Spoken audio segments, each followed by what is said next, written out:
여러분 안녕하십니까, 진성호입니다. 요즘 추미애 장관, 윤석열 검찰총장, 공수처법, 아무튼 뉴스가 막 쏟아지고 있습니다. 그래서 북한 관련 뉴스를 찾아보기가 힘들었는데 모처럼 폭탄 하나가 터졌습니다.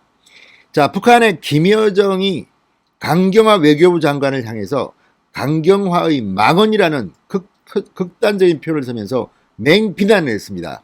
그러면서 남북 관계가 경색될 것이라고 공격을 했습니다. 자, 왜 강경화를 두고 김여정이 이렇게 폭발한 걸까요? 자, 공식 매체를 통해 김여정이 대한민국 외교부 장관 이름을 거명하면서 주제넘은 평, 망언 이런 단어를 통해서 공격한 것은 이례적입니다. 그 이유는 바로 코로나 때문이었습니다. 진성호의 융단 폭격 시작합니다. 김여정을 융단 폭격합니다. 방송에 앞서 아직 진성호 방송에 구독자가 아니신 분들은 붉은색 구독 버튼 꾹 눌러주십시오. 더 좋은 방송으로 보답하겠습니다. 자, 지금 문재인 정권의 탄생 이후 아직도 장관직을 유지하고 있는 사람은 강경화밖에 남지 않은 것 같습니다. 김현미도 잘리고 박능우도 잘리고 다 교체되는데 유일하게 생존하고 있는 강경화 장관 정말 대단합니다. 자, 별로 능력도 없어 보이고 늘 언론들은 강경화가 보이지 않는다, 강경화 패심 이런 단어를 쓰면서 외교부 장관의 부재를 비판해 왔습니다. 외교부 직원들의 성추문도 끊이지 않았습니다. 그렇지만 강경화는 생존력이 강했습니다. 그런데 이번에 김여정이 강경화를 비판했습니다.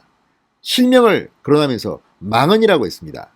자, 이러다가 강경화 장관도 조만간 2차 개각에서 바뀌는 게 아닌가 싶을 정도입니다. 문재인 대통령 김여정의 이 성명에 벼락을 맞았습니다. 가뜩이나 지금 남북관계가 최악입니다.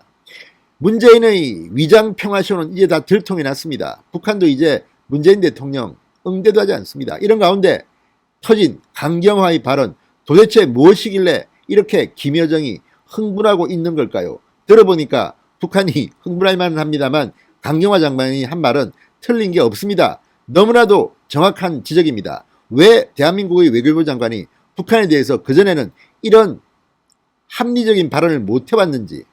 자, 그동안 그렇게 했기 때문에 오히려 강경화 장관이 진실을 말하니까 김여정이 발끈하고 나선 게 아닌가 싶습니다. 아무튼 김여정은 상당히 강도 높게 강경화 장관을 비판했습니다. 자, 김여정 북한 노동당 중앙위원회 제1부부장이라는 직함을 갖고 있습니다.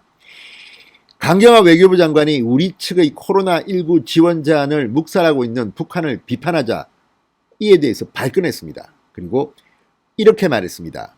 앞뒤 계산도 없이 망언을 쏟는 것을 보면 얼어붙은 북남 관계에 더더욱 스산한 냉기를 불어오고 싶어 몸살을 앓는 모양이다. 아우, 셉니다. 상당히 셉니다. 김정은의 여동생 김여정 조선중앙통신을 통해 발표한 담화에서 남조선 외교부 장관 강경화가 이 중동 행각 중에 우리의 비상방역 조치들에 대하여 주제넘은 평을 하며 내뱉은 말들을 보도를 통해 구체적으로 들었다. 그러면서 이렇게 비판했습니다. 김여정은 속심이 많이 들여다보인다. 정확히 들었으니 우리는 두고 기억할 것이고 아마도 정확히 계산돼야 할 것이다. 향후 강경화에 대해서 보복을 하겠다는 이런 뉘앙스로까지 들립니다. 무섭습니다, 북한은. 자, 두고 기억할 것이고 아마도 정확히 계산돼야 할 것이다. 그리고 주제넘은 평, 망언, 내뱉은 말 아주 격한 단어를 쓰면서 공격합니다. 이렇게 북한은 날뛰는데 우리 정부는 지금까지 북한에 이런 말 하도 많이 들어서 이제는 귀에 딱지가 앉은 모양입니다. 아무런 반응도 못하고 있습니다. 그런 차에 강경화를 향해서 김여정이 독설을 퍼부은 것입니다. 자, 가뜩이나 경색된 남북관계 이제 앞으로 더욱더 급냉할 것으로 보입니다. 자, 그러면 강경화 장관이 무슨 말을 했길래 김여정이 이렇게 발끈하고 나선 걸까요? 옳은 말만 했습니다.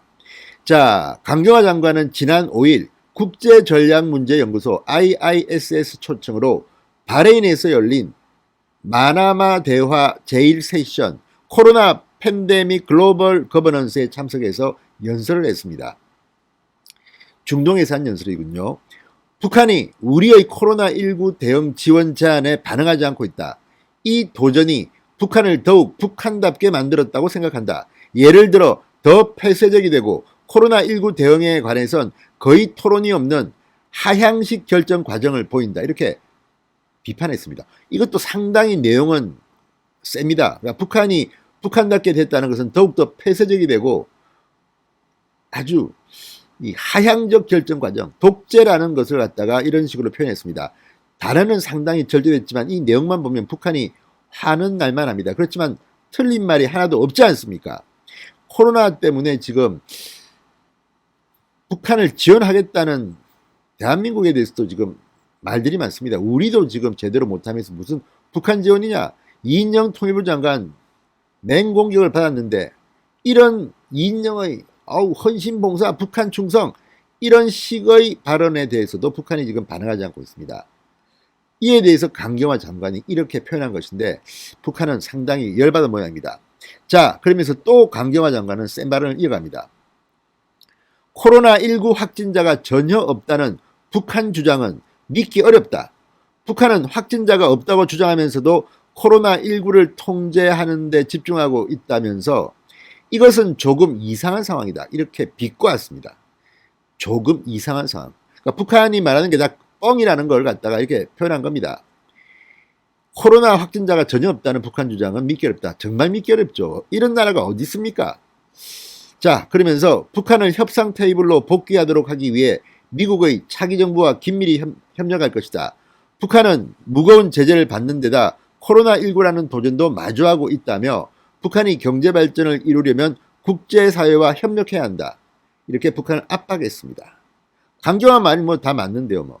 그러니까 맞는 말을 하니까 북한이 열받은 겁니다. 김여정이 성명을 따로 내서 강경화를 보고 망언, 주제넘은 평, 내뱉은 말 그러면서 두고 기억하겠다. 계산을 확실히 하겠다고 했습니다. 자, 어쨌든 문재인 대통령이 가장 기가 막힐 겁니다. 굉장히 놀랐을 겁니다. 멘붕 상태에 빠진 것은 아닌지 모르겠습니다. 그렇지만 이 모든 것은 문재인 대통령의 잘못된 대북 정책의 결과입니다. 정신 좀 차리시기 바랍니다. 그나마 강경화 장관이 끝날 때가 되니까 바른 말 좀 하는 것 같습니다. 진성호의 융단 폭격이었습니다. 여러분 감사합니다.